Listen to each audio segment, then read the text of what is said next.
Olá, seguidores. Nesse vídeo eu vou comentar com vocês um dos motivos pelo quais acho CYCR11 superior aos demais fundos de papel que a gente tem aqui no mercado. Na verdade, isso aqui é um ponto que já até comentei sobre esse fato outras vezes, mas agora acho que achei alguns exemplos que reforçam esse argumento que eu acho que faz o fundo ser um diferencial aqui em CYCR11. Aqui é o Thiago PS, seu canal Fique Esperto.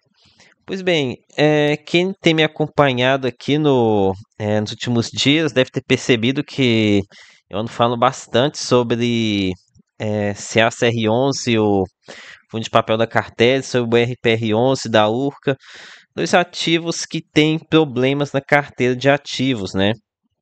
E esses dois fundos, eles têm um fator em comum que levou eles a terem dor de cabeça. No caso, foi fazer negócio com incorporadoras problemáticas, né? Incorporadores que vieram a dar dor de cabeça depois. E aqui eu acho que está um grande diferencial aqui do fundo da Cirela. É, aqui a gente tem uma gestora que acredito que tem uma proximidade com a incorporadora Cirela, né? Imagino que tenha que o compartilhamento de funcionários, seja funcionários que trabalhavam lá e vieram é, aqui nesse spin-off aqui da Cirela. Então, eu imagino que são pessoas que têm uma grande experiência no mercado imobiliário e têm acesso a dados que permitem com que eles tomem as decisões corretas. Digo isso pelo seguinte caso. Por exemplo, o RPR11 hoje em dia está cheio de problemas. Por quê? Porque ele dimensionou de forma incorreta o valor que precisava ser aportado para a conclusão das obras.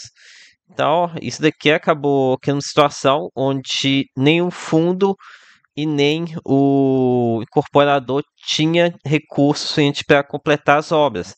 Então, isso aqui teve que cortar rendimento para colocar em obras, né? Isso que aconteceu no empreendimento de Paula, aconteceu aqui também no CR Barbosa, aqui em Mariano Maria, acho que foi também essa mesma questão de estudo de obra. Então, esse erro no cálculo do montante a ser aportado para terminar as obras, isso para mim significa uma coisa. É um time tanto da incorporadora quanto da gestão que não tem a expertise suficiente para definir o valor a ser aportado para concluir. Porque uma boa prática, quando a gente tem estruturação de CRI, é você emprestar os recursos, você tendo certeza que aquele valor que você está emprestando vai ser suficiente para quitar todas as obras, né?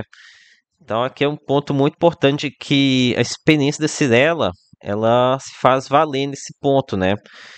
E é que essa questão de estudo de obra é algo mais normal do que vocês imaginam, tá? Acontece muito. Apenas gestores que não dão visibilidade suficiente a esse ponto. Tem uma exceção, é o fundo da Suno, né? Que apesar dos pesares de algumas mancadas, eles mandam muito bem aqui nessa questão de manter atualizado, de que houve estudo de obras, precisava fazer mais aportes. Enfim, agora aqui um exemplo agora com o CACR11 que provavelmente a gente não deve encontrar aqui com o CYCR11. Aqui a Cartésia, ela fez negócio com uma incorporadora em dificuldade financeira, a Infinita Incorporações. E acabou isso aqui gerando todo aquele rolo, né, de execução de garantias, a incorporadora querendo se vingar do fundo, querendo queimar o filme da gestora do fundo. Enfim, já em CYCR11, imagina aqui que os gestores, eles, por ter uma parceria maior com várias incorporadoras, já que por padrão é muito comum as incorporadoras, mesmo as listadas em bolsa, não fazer um empreendimento sozinho, né? Eles fazerem parceria com as incorporadoras para, dessa forma, diminuir o risco, não se concentrar. Então, com isso, eu tenho certeza que a Cirela, ela obteve um conhecimento muito elevado aqui de incorporadoras em que você pode fazer esse tipo de parceria, né? de parceria, e aqui no caso do fundo, de fazer o financiamento. Então, ó, por isso que eu acho que sempre vai ser sempre no CR11, os gestores conheçam muito bem com quem que eles estão firmando parceria. Outro problema aqui que aconteceu com um desses outros dois fundos, aqui no caso foi somente com a Urca, foi terem financiado empreendimentos em cidades muito pequenas, que duvido que o gestor foi lá conhecer ou estudar a fundo a situação, né? Por exemplo, lá em Nova Souza, lá na Paraíba. Aqui, já em CYCR11, os gestores deixam bem claro que a intenção é estruturar operações majoritariamente aqui na região sudeste, principalmente na cidade de São Paulo. E como eles mesmos falam aqui, a alocação do fundo está concentrada principalmente na região sudeste, onde possuímos mais experiência e conhecimento. Então aqui o fundo ele não fica inventando muita moda, de ficar financiando projetos em locais onde eles não têm domínio, né? Então isso daqui com certeza tem uma validade muito grande, tá? O gestor ele não está metendo o nariz aonde ele não tem conhecimento. Então, esses pontos que comentei com vocês não garantem que CYCR11 não terá problemas no futuro, mas diminui bastante o risco do fundo, né? Essa questão do conhecimento e mais a questão da estruturação dos ativos, acho que reduz bastante a percepção de risco. Então, apesar de ter o fundo ter taxas bem elevadas, PCA mais 10, CD mais 4,16, esse aqui eu fico bem tranquilo com ele. Aqui as taxas realmente são de high yield, mas a percepção de risco eu vejo como sendo de middle risk, tá? O middle risk barra high yield. Até porque tem muita exposição à obra aqui também. Ok, agora aqui vou para a segunda parte do vídeo, trazer aqui as atualizações do último relatório para vocês. E já peço aqui o seu like e compartilhe esse vídeo aqui com seus amigos, tá? Aqui é sempre um CR11, fundo que realmente acho que mais pessoas no mercado devam conhecer.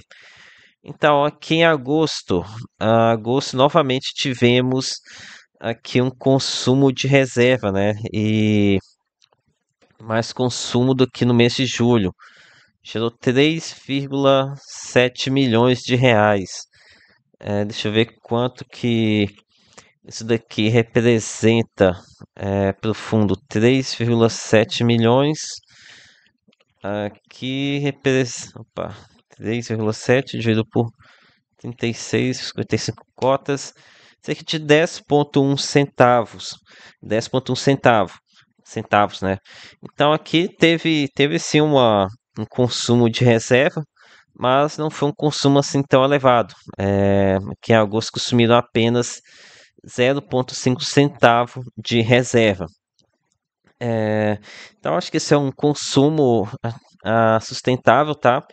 E lembro vocês já se passaram 2 meses de inflação baixa. Aqui julho pegou o IPCA de maio e agosto o IPCA de junho.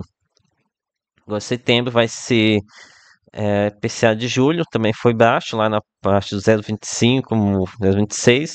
Então deve ter um resultado próximo a esse aqui dos últimos 2 meses. Deve ser mais um consumo de 0,5. E o fundo ele está com 4 centavos de reserva. Então, com o consumo de setembro, deve cair para 3,5 centavos. Isso porque a Cirela não trabalha aqui com mais casas depois da vírgula, pode ter alguma coisa aqui a mais. E o problema fica pelo resultado de agosto, né, que vai pegar a deflação. Aí sim deve ter algum consumo a mais de reserva. De qualquer forma, o gestor ele tem condições de manter o patamar nesse rendimento. Lembrando que o próprio gestor também declarou que vê uma distribuição similar ou acima do que foi realizada. Acredito que deve ser similar, tá? Acima acho que geraria um consumo de reserva muito pesado. Então aqui eu vejo como ponto positivo, acredito que na manutenção do rendimento do fundo. Com relação aqui a movimentações na carteira, Aqui o mês foi mais tranquilo aqui do lado dos aportes. Aqui apenas R$ 700 mil num projeto já do fundo. E que é o seguinte, acredito que deve dar uma desacelerada, né? O fundo está com 95% de alocação, 5% de caixa, né? Mas não acho que eles devem trabalhar aqui com um caixa muito reduzido, já que aqui a gente tem vários empreendimentos em desenvolvimento. Então, aqui não sei como é que é, mas acho que deve ter muito projeto aqui em tranches, né? Que o fundo deve fazer novos aportes. Então, não é saudável ele ficar trabalhando com um caixa muito baixo. Então, aqui o fundo está praticamente já na locação desejada, tá? E aqui também na movimentação a gente teve amortização extraordinária e alguns CRIs, inclusive aqui o MRV Flex, que é ativo pelo absoluto, demonstrando que apesar de ser pulverizado, tem apresentado um bom desempenho aqui da carteira, né? Porque se tem amortização extraordinária, pagamento antecipado, isso aqui implica que o CRI está bem saudável, né? Que ativo está estressado, não paga nem as parcelas normais, muito menos parcelas não obrigatórias. Então aqui, para concluir, a Simpson CR11, um fundo super redondo, tá? Uma gestão que eu acredito vai fazer um excelente trabalho. Aqui também a gente tem excelentes aquisições, conforme já falei aqui em outros vídeos, onde a gente teve aquisições, eu comentei aqui com vocês, estruturas bem robustas, pacote de garantias completo, inclusive com garantias não correlacionadas. E um dos principais riscos aqui desses CRs residenciais, que durante bastante tempo a nossa garantia é empreendimento em obras, né? Então não é você fazer execução de um canteiro de obras não é algo muito favorável, mas é que eu já vi o fundo nem todos CRI, mas alguns deles com garantias adicionais, né? Além da garantia do terreno, das unidades, garantias de outros projetos já desenvolvidos. Realmente isso aqui ele conseguiu foi mais recentemente, onde o mercado está muito favorável para o credor, né? Já que o crédito acaba ficando escasso aqui nesse período de taxas de juros elevados. E por cima, ainda a gente tem aqui excelentes taxas aqui dos CRIs, né? Lembrando que com o passar do tempo aqui, com a evolução dessas obras, o risco dos CRIs, eles diminui esse risco, né? Porque depois o gestor pode ter a possibilidade de vender no mercado secundário com uma taxa mais baixa, pode gerar um belo ganho de capital com um giro de CRIs. Então aqui vejo muito positivo aqui para sempre no CR11 no presente e também no futuro. Então é isso, galera. Peça seu like, se inscreva no canal. Lembre-se que nada aqui é recomendação de compra ou de venda. Até a próxima.